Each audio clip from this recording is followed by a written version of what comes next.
Hey everyone, check out this absolute beast. A Homelite Super XL-925 automatic in fantastic condition.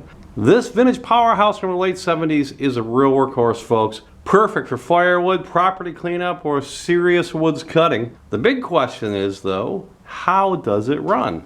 Well, let's find out.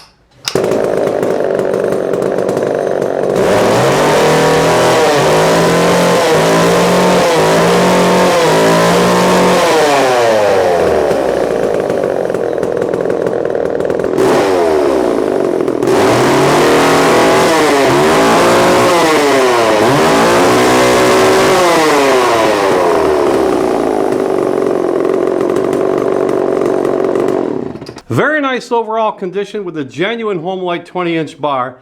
The chain will need some sharpening before use. Folks, this saw has no major issues. Automatic and manual oilers are both working great. Solid compression, clean, and ready to go. If you're looking for a reliable classic muscle saw that'll outlast all that new crap you see on the market today, this is a great runner, very clean. Grab it now before it's gone. You won't regret it. Thanks for watching. Like and subscribe for more vintage chainsaws and much, much more. Vintage King Motorsports, where quality and price always matters most.